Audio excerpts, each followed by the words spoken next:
Assalamualaikum warahmatullahi wabarakatuh. Saya mau ngajak kalian untuk mengetahui bagaimana caranya mencari lowongan kerja di Kanada. Ini mungkin agak panjang dibanding video-video sebelumnya, karena ini insya Allah step by step ya. Jadi Anda bisa stop, kemudian buka websitenya, kemudian praktekkan apa yang saya tunjukkan, dan kemudian lanjutkan videonya lagi sampai selesai. Ya, tapi jobnya tergantung yang Anda pilih. Saya cuma kasih contoh di video ini aja ya. Sekarang ini website pertama adalah canada.ca. Klik bahasa Inggris, karena saya yakin bahasa Prancis mungkin tidak banyak yang bisa. Klik bahasa Inggris. Di sini kalau dilihat ya, bisa langsung find a job. Tapi yang saya sarankan Anda ini, Immigration and Citizenship, karena Anda bukan orang Kanada. Find a job ini buat orang yang punya social insurance number, yaitu adalah seperti ID card-nya orang Kanada ya, yang tinggal di sini, apakah permanent resident ataukah penduduk Kanada. Oke, sekarang kita klik ini. Kali ini yang mau saya ajak Anda itu ya, itu adalah ini work ya. Ini dia, akan kemarin dulu saya upload video tentang work temporary ya, jadi temporer ya, work in Canada temporarily. Tapi yang saya ajak Anda adalah bagaimana bekerja secara permanen di Kanada. Artinya apa?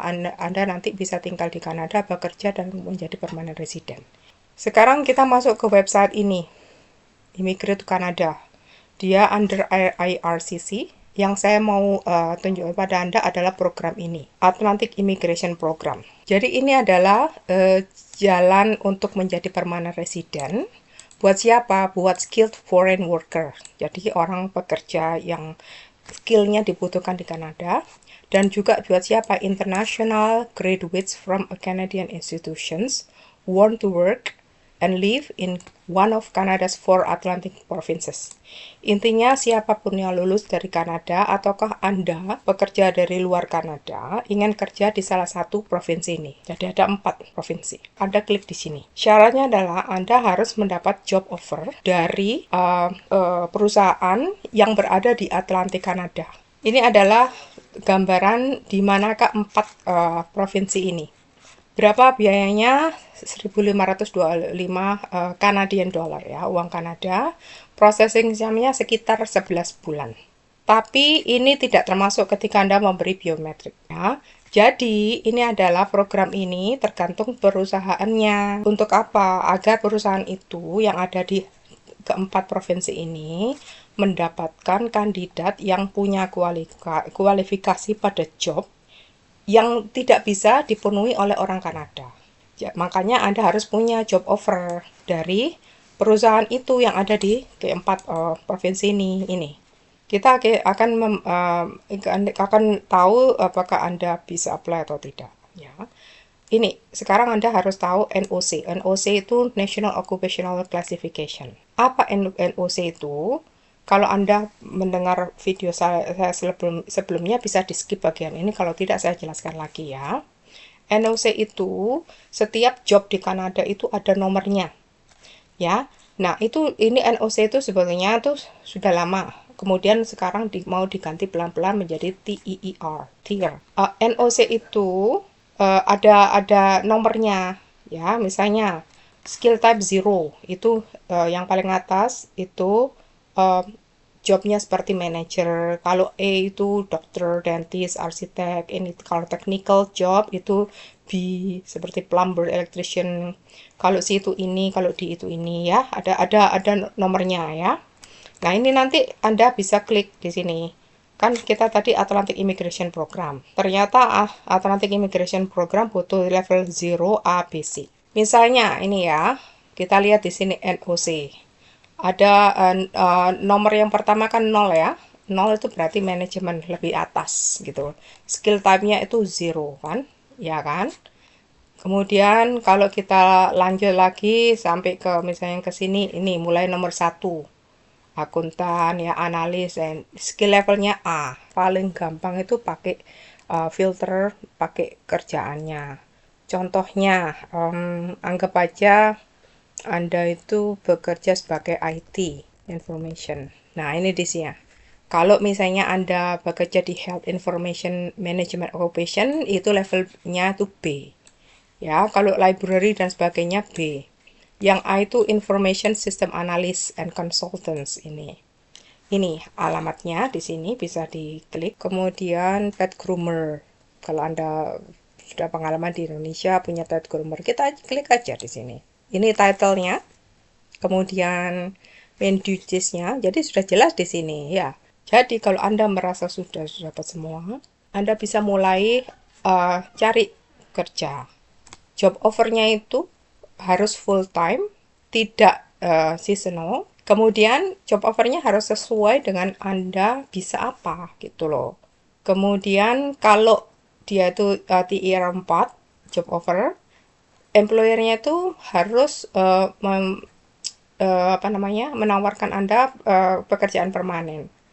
Enak kan? Jadi Anda kan bisa tinggal lama di Kanada gitu loh. Tapi kalau yang kategori ini, jadi mereka harus menawarkan pekerjaan setidaknya itu maksimum 1 tahun setelah Anda menjadi permanent resident. Kenapa? Karena kalau Anda sudah jadi permanent resident, andaikan kontraknya 1 tahun habis, kan Anda bisa kerja tempat lain.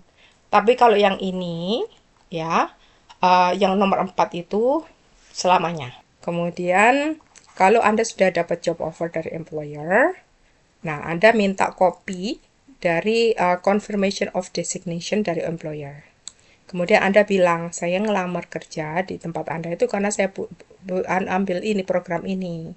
Kemudian minta kepada mereka untuk menjadi apa namanya perusahaan yang masuk di Atlantic Immigration Program kalau mereka tidak nawar. Kalau apa nggak bilang. Jadi terus terang aja waktu ngelamar itu, apalagi waktu interview bilang aja kalau Anda mau ambil program ini karena Anda ingin jadi permanent resident di Kanada. Bagaimana caranya mencari pekerjaan? Misalnya kita contoh di New Brunswick. Nah, ini websitenya provinsial ya. Nah, kita klik ini. Kita langsung aja ya. Ini dia punya 60.000 job. Nah, jadi ini programnya di pause dulu, di stop dulu sejak 4 April kemarin karena sudah penuh, full allocation-nya sudah penuh, has been reached ya. Jadi nanti Anda masuk ke websitenya ini untuk melihat terus kapan buka lagi. Kita lihat di ini, Newfoundland and Labrador. Oke, kita lihat information for immigrant atau ke ini. Oh, bukan. Jadi yang ini kita klik ini. Ini dia. Atlantic Immigration Program. Jadi ada Provincial Nominee Program PNP atau Atlantic ini, diklik ini. Kemudian Anda worker. Bisa di stop atau saran saya Anda langsung masuk ke websitenya, kemudian Anda baca sendiri. Sekarang bagaimana caranya mencari pekerjaan? Kayak kemarin kan buka ini dari job bank-nya. Kan saya bilang ini LMIA. LMIA itu apa? LMIA itu adalah izin dari pemerintah Kanada untuk perusahaan-perusahaan untuk meng-hire orang yang pekerjaan itu tidak bisa dipenuhi oleh orang Kanada. Jadi yang klik pertama di sini, kemudian Anda ke New Brunswick ini. Nah, dilihat ini yang ada cuma 33. Ya.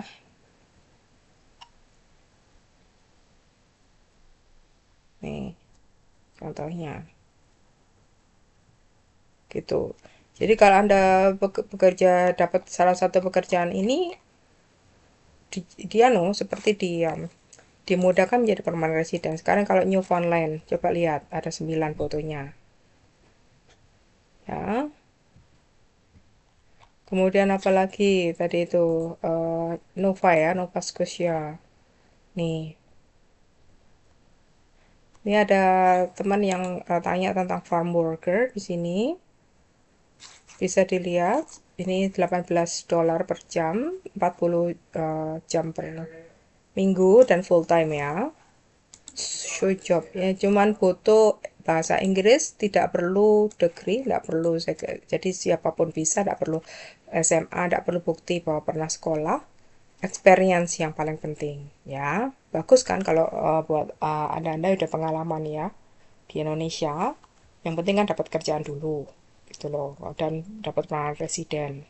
Ini cuma tuh ngasih makan ini kayaknya dia ya ini milk cows ya, apa namanya, ngambil air susu dari apa namanya, dari sapi kayak gitu ya. Jadi kalau ada binatangnya itu ada masalah apa namanya, penyakit, ya itu harus lapor ya. Kemudian ya ngecek-ngecek gitu. Kemudian bersihkan mesinnya gitu. Ya kayak ginilah, eh, fish plant laborer. Ini buat yang kerja untuk perikanan. Lagi-lagi yang dibutuhkan laborer yang dibutuhkan. Jadi kalau Anda misalnya sarjana pertanian, kedokteran hewan atau apalah, peternakan atau apa ya, turun turun jabatan tidak apa-apa, tapi yang penting itu dapat permanent resident dan jobnya itu terjamin di sini. Kemudian kalau sudah jadi permanent resident, suatu saat Anda mau pindah kerja kan gampang, pindah kerja yang lebih tinggi sesuai dengan kemampuan Anda. Berber itu lumayan juga ya, $28. Oh, padahal dia cuman high school, SMA, bahasa Inggris, ada pengalaman, harus tahu caranya ya, nggak cuman motong-motong aja tapi ada caranya ya. Kalau Anda cuma bahasa-bahasa Inggris saja ya, oke ya. Sekarang itu katakan aja seluruh Kanada ya, ada 3.000 kerjaan, Anda cuma bisa bahasa Inggris. Kemudian Anda kepingin salary ini per hour ya. Kalau annual ini, kalau per hour ini. Anggap aja Anda kepingin yang banyak lah, $40. Tinggal 206. Yang $40 itu misalnya ini speech language pathologist, construction manager, guru, fisioterapis ya. Ini agriculture equipment technician, MRT ini. Itu kan occupational therapist ini banyak ini. Ya kan? Jadi kan ada gambaran kira-kira ya. Kemudian jangan lupa tadi kan kalau programnya itu kan di Nova Scotia atau apa ya.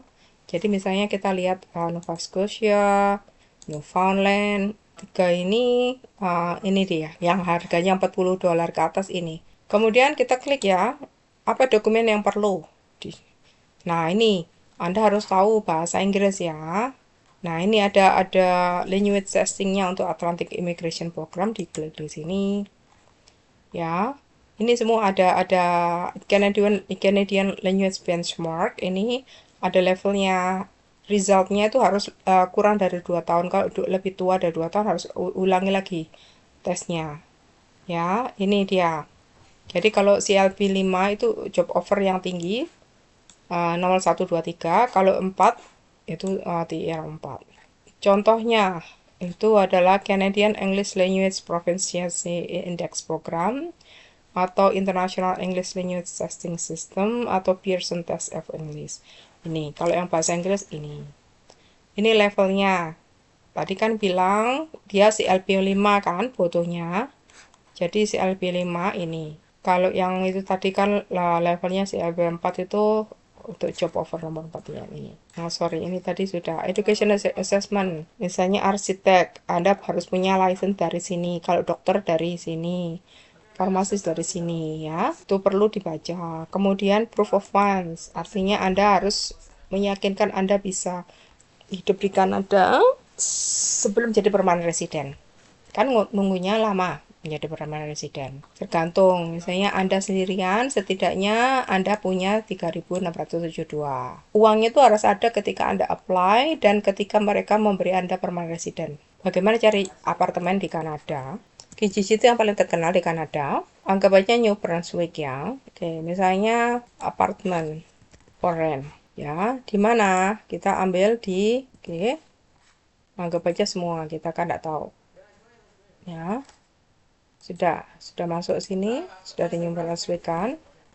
Kita klik accept. Nah, lihat ini harganya. Cuman pengen tahu aja berapa kan. Harganya kamar 2 atau 3 1.700. Ini biasanya mahal-mahal. Saya sarankan kalau Anda di sana itu keliling. Biasanya bisa nemu lebih murah biasanya itu. Dan ini juga saya harapkan ini tempatnya di tempat yang di downtown ya. Jadi lebih mahal kan. 850 di Milltown. Milltown itu di mana? Coba kita lihat aja. Ini dua kamar 850 itu enggak mungkin kalau di Montreal. Milltown, iya, near Milltown Store. Ini dia. Kita baca aja dulu. Anggap aja ya. Nih lihat, bisa dilihat apartemennya cantik ini.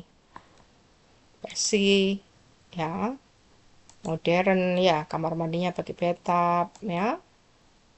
Nah, cuma floornya aja gini. Biasanya kalau kita sewa itu sama mereka diperbaiki, dicat lagi. Kalau Anda mau cat lagi uang sendiri, tapi warnanya udah cantik gini. Ya, kemudian Anda bisa pasang karpet gitu. Ya. Nah, sekarang ini cuman bayangan aja ya, cuman kasih tahu ada di sini. Milton itu daerahnya di sini. Tempat-tempat untuk belanja yang saya sarankan itu adalah Walmart, ya, Walmart itu bisa, ya. Kemudian apalagi yang kalau ada Dollarama, kalau saya tidak tahu di New Brunswick ada atau tidak. Dollarama itu paling murah. Kemudian saya kasih tahu aja ya, Winners itu biasanya barang-barang yang bermerek, tapi karena sudah out of season, itu biasanya dijual lebih murah, Winners. Atau Home Sense, itu bagus-bagus untuk beli belanja untuk memperindah apartemen. Tapi agak mahal ya karena merek ya. Cuman harganya lebih murah dari harga asli. Home Depot itu ya, Anda harus tahu. Home Depot itu juga menjual peralatan rumah. Kalau untuk belanja, yang paling mahal itu IGA, itu mahal. Kalau mau murah itu Maxi atau Super C, itu Super C ini. Kemudian tadi yang paling murah sendiri, ini untuk supermarket ya. Jadi beli buah ada, roti-roti ada. Kalau Dollarama itu ada roti-roti yang agak murah lah. Biasanya kalau saya sarankan itu tanggal 1 Juli itu kan di Hari Kanada. Seluruh Kanada itu kebanyakan kontrak untuk nyewa apartemen itu berakhir 1 Juli. Jadi 1 Juli itu tahun baru gitu loh. Jadi biasanya orang-orang pindah tuh akhir Juni. Nah, saran saya, Anda kalau mau ke Kanada jangan pas 1 Juli, bingung nanti. Kecuali sudah dapat apartemen ya. Itu apartemennya itu di apa namanya? Hmm, di apa? Disewa kapan sampai kapan gitu. Kalau belum dapat apartemen susah untuk ini. Susah untuk pindah ke sini gitu. Ini saya kasih tahu aja caranya tuh. Ini yang kalau beli aslinya segini. Tapi kalau orang-orang itu biasanya jual masih bagus-bagus tuh. Kalau harganya nggak beda jauh ya beli aja baru gini kan lumayan toh. Biasanya di mana di program-program ini New Brunswick ini governmentnya itu biasanya kasih ini service untuk orang-orang baru. Jadi Anda sudah tahu kalau Anda bawa anak sekolahnya, bagaimana housingnya, ya misalnya jobnya, workplace-nya, ini perlu Anda jadi tahu gitu loh. Misalnya Anda tahu bagian immigration ya, working in New Brunswick ini, bagaimana cari cari jobnya di sini. Kemudian Anda harus tahu employee rights-nya itu apa, pada obligation-nya. Jadi jangan sampai ketipu gitu. Kadang orang-orang itu ya, mentang-mentang dia hire orang imigran, dipikir kita nggak tahu apa-apa. Tapi Anda harus baca gini. Jadi bisa aja ada orang yang jahat di abuse. Namanya manusia, dia nggak peduli, dia pikir imigran nggak tahu apa-apa, di abuse. Nah, itu bisa komplain gitu loh. Jadi bisa diklik di sini kerjaan yang lagi in demand ya. Ini ternyata healthcare, education. Nah, ini bisa dibaca. Ini healthcare, education, information technology, forestry, food production, skilled trades ya. Yang dibutuhkan register nurse. Job openingnya ada 1931. Ya, average salary-nya ini. Kalau license di bawahnya, average salary-nya ini. Jadi registernya yang paling tinggi, kemudian license. Ya, kemudian kalau personal support worker, yang di rumahnya orang-orang, atau mungkin di hospital, jadi bantu apa, bantu nurse ya, itu segini salary-nya. Paramedik itu segini. Ini kalau education ya, kalau guru berapa gajinya, jadi tahu kan. Kemudian kalau IT berapa gajinya, computer programmer ya, graphic designer, ini rata-rata ya, tergantung Anda kalau dikasih rezeki dapat pekerjaan lebih bagus ya bisa aja dapat ini kan lebih tinggi kan. Nah, ini food production ya, tuh skill trades, ini butuh electricians, carpenter. Jadi Anda jangan merasa, oh aku di Indonesia, aku cuma tukang listrik. Oh, di Kanada dapat banyak.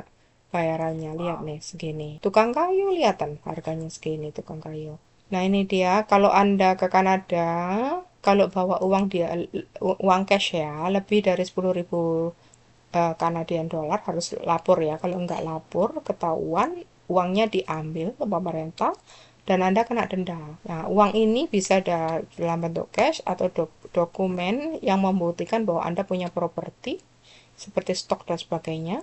Get a settlement plan. Nah, ini yang penting nih. Bagaimana caranya kalau Anda di luar Kanada, ada organisasi yang akan membantu Anda. Kalau Anda di luar Kanada, bisa klik ini. Kemudian ini immigration, anggap aja Anda klik sini ya. To hire foreign national. Ini cuma penjelasannya aja. Kalau Anda partisipan, nah AIP ini akan menghubungkan Anda dengan service ini. Jadi sebelum Anda datang nanti dikasih tahu, setelah datang gimana, ada orientasi, bahasanya, dan sebagainya. Ini kontaknya ada di sini, di dalam mall ini kelihatan ya, Dollarama yang saya tadi cerita, Dollarama itu yang harganya dolar, jadi di bawah 10 dolar biasanya. Maksimum itu yang saya tahu itu 5 dolar maksimum, tapi barangnya bagus-bagus.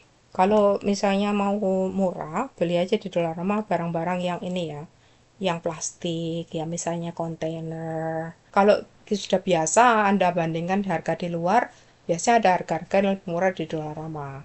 Anda bisa kontak ini atau email.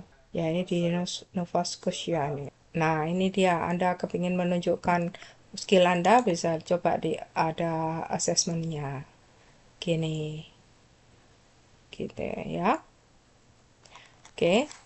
Jadi setelah Anda sudah tahu Anda bisa apply, Anda dapat the job offer, siapkan surat-suratnya. Jadi bahasanya membuktikan Anda lulus, pendidikan Anda, ada bukti uangnya ada, kemudian ngontak organisasi tadi untuk settlement plan. Anda apply sebagai permanent resident. Setelah dapat permanent resident, sambil menunggu, Anda bisa dapat temporary work permit. Jadi Anda bisa langsung ke Kanada sambil apply. Kenapa kok berani? Ya karena Anda sudah dapat job offer tadi. Ini cuma formalitas aja kan. Anda sudah dapat job offer kan. Berarti Anda bisa langsung kerja pakai temporary work permit kan di perusahaan ini sambil menunggu dapat permanent resident. Permanent resident itu misalnya biasanya sih 1 atau 2 tahun gitu. Ada yang sampai 4 tahun. Tergantung sih surat-suratnya itu lengkap atau enggak. Dalam 2 tahun Anda sudah di Kanada dapat uang berapa? Kemudian dapat permanent resident. Begitu dapat permanent resident, statusnya berubah. Dapat bantuan macam-macam dari pemerintah. Tuh. Ini yang terjadi. Kalau Anda sudah apply semua, itu nanti mereka review aplikasinya Anda. Kemudian Anda dapat email atau Anda bisa sign in di IRCC ini nanti ketahuan ya. Kemudian Anda diminta ambil foto dan fingerprints, mereka proses, Anda butuh medical exam ya. Kemudian kalau sudah di-approve, apa yang terjadi? Kalau sudah dapat confirmation of permanent resident, kalau Anda masih di luar Kanada, ini ada service yang membantu Anda ke Kanada. Nah, ini dia. This free settlement service ini bagus. Jadi, untuk tinggal di Atlantik Kanada itu ada 3 tempat. Ini free settlement service ya. Jadi Anda bisa juga belajar bahasa Inggris, Prancis di situ. Itu sudah sampai di Kanada ya. Jadi who can get the service ya. Nah, ini dia. Kalau Anda dapat permanent residentnya sudah di approve, Anda dapat free gitu ya. Kemudian Anda berada di luar kan, di luar Kanada. Jadi Anda bisa dapat kalau Anda di approve dan Anda masih di luar Kanada. Kemudian Anda dapat salah satu dokumen ini, misalnya surat dari mereka bahwa Anda akan dapat free arrival service, confirmation, permanent resident, dan sebagainya. Nih ya, ini bagus kalau Anda tidak punya keluarga di sini kan. Ini yang bagus ini buat segala bahasa, ini ada macam-macam di sini. Jadi Anda bisa live chat, ada webinar juga free ya. Kemudian settlement plan itu gimana dan sebagainya ya.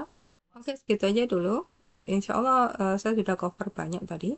Dan kalau ada pertanyaan bisa pakai di komen, nanti saya carikan informasi insya Allah untuk video-video selanjutnya ya.